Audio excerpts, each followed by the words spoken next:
Assalamualaikum warahmatullahi wabarakatuh. Perkenalkan, nama Ibu Ranti Puspasari SPD.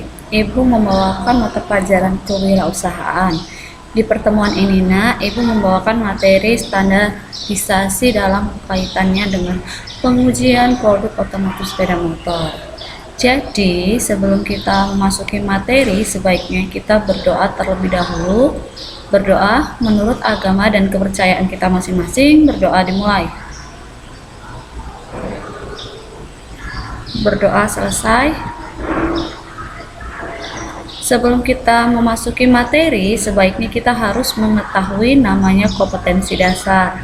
Kompetensi dasar yang pertama adalah mengevaluasi kesesuaian hasil produk dengan rancangan. Dan yang kedua, melakukan pemeriksaan produk sesuai dengan kriteria kelayakan produk atau standar operasional. Kita masuk ke dalam tujuan pembelajaran. Tujuan pembelajaran yang pertama, mendefinisikan standarisasi dalam sepeda motor. Dan yang kedua, menguraikan proses dalam standarisasi sepeda motor. Dan yang ketiga, menjelaskan badan pengaturan standarisasi produk. Dan yang keempat, menjelaskan standar ISO dalam standarisasi produk otomotif sepeda motor. Jadi, semua ini adalah suatu bentuk tujuan dalam pembelajaran. Jadi, siswa itu harus bisa melaksanakan dari keempat ini.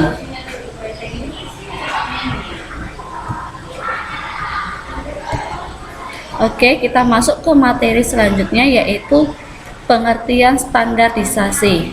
Apa sih pengertian dari standarisasi? Pengertian dari standarisasi merupakan penentuan ukur yang harus diikuti dalam memproduksi sesuatu. Jadi standarisasi juga merupakan proses pembentukan standar teknis yang bisa menjadi standar spesifikasi, standar cara uji, standar definisi, produk standar, proses standar, ataupun prosedur standar, dan praktik ataupun lain-lainnya. Jadi standarisasi itu digunakan untuk sebuah produk apakah layak atau tidak untuk produk itu dikeluarkan. Jadi menggunakan standarisasi sebelum dikeluarkan suatu produk tersebut. Oke, kita masuk ke dalam proses standarisasi. Standarisasi adalah prosesnya itu meliputi proses perencanaan kegiatan dan fungsinya untuk mempersiapkan seperangkat rencana dan instruksi untuk menghasilkan bagian-bagian dalam sebuah produk teknik otomotif sepeda motor. Jadi setiap otomotif sepeda motor itu memerlukan namanya standarisasi. Oke, hasil dari perencanaan proses standarisasi yang pertama adalah rute produksinya. Rute produksinya ini disusun sedemikian rupa. Jadi gimana sih produk-produk ini dari urutan mana itu harus sesuai. Baru proses rencana. Proses rencana ini sudah dibuatlah suatu proses tersebut dan sudah dibuat model-modelnya dan dirancang dengan sebaik mungkin. Barulah mulai perakitannya. Mulai perakitannya satu per satu sesuai urutan yang harus dibuat. Nah, itu dia. Oke, kita masuk rute produksi. Nah, jadi rute produksi ini adalah menetapkan operasinya atau urutan pusat kerja standar atau PKKS-nya. Jadi kan Ibu bilang tadi kan rutenya itu harus sesuai dengan urutannya, yang sesuai urutannya. Jadi kalau misalnya nggak sesuai, gimana sih kita mau membuat suatu produk itu dengan layak? Dan yang kedua dengan proses rencananya. Jadi proses rencananya itu menyediakan lebih rinci instruksi kerjanya itu langkah demi langkah, termasuk dimensinya itu terkait dengan operasi individu. parameter pemeriksaan atau setup instruksi dan pemeriksaan jaminannya. Jadi jaminan itu harus ada, apakah ini sampai berapa tahun kemudian ataukah hanya tidak lama dalam suatu penggunaannya, itu kita harus tahu. Makanya harus menggunakan proses perencanaan.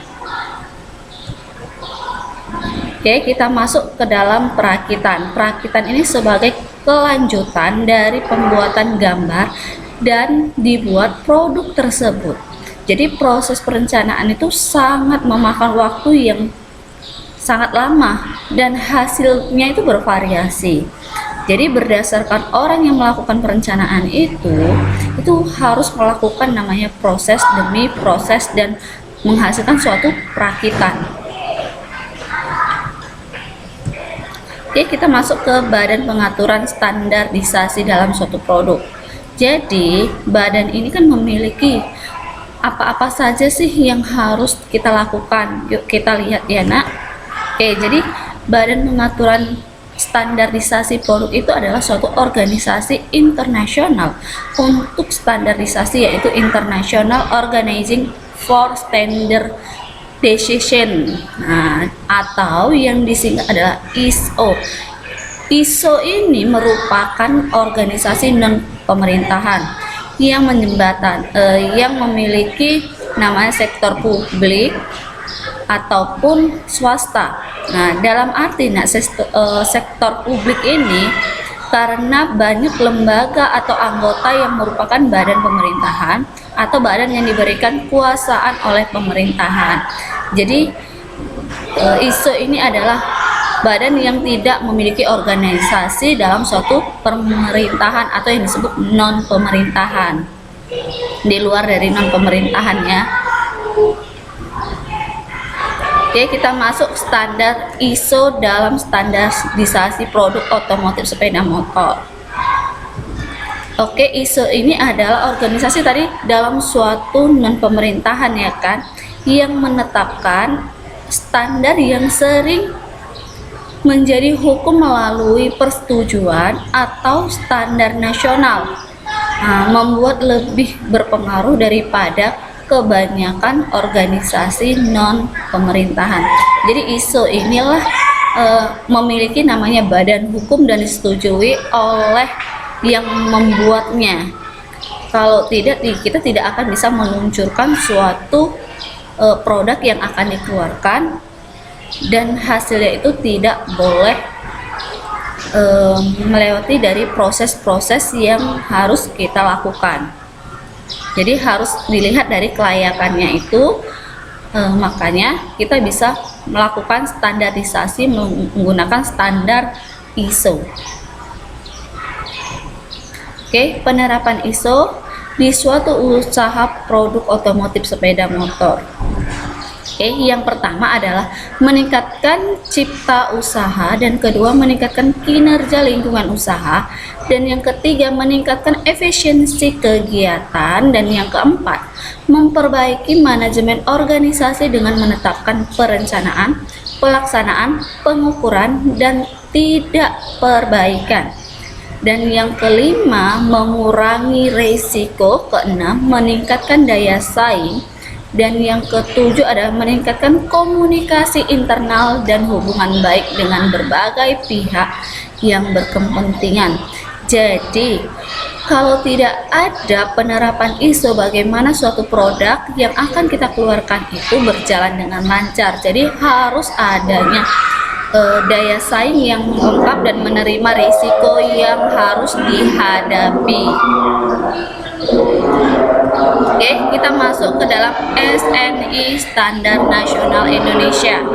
Jadi Standar Nasional Indonesia adalah satu-satunya standar yang berlaku secara nasional di Indonesia yang dirumuskan oleh komite teknis dari perumusan SNI dan diterapkan oleh BSM, sedangkan suatu produk yang berada di luar daftar yang wajib. Tanda SNI ini berfungsi sebagai tanda bahwa produk tersebut memiliki keunggulan, value added, tapi tidak melarang peredarannya produk sejenis yang tidak berstandar SNI. Jadi yang tidak berstandar SNI itu tidak bisa dikeluarkan, dan itu menggunakan suatu proses-proses dan prosedur yang harus dilakukan agar kita memiliki namanya standar SNI.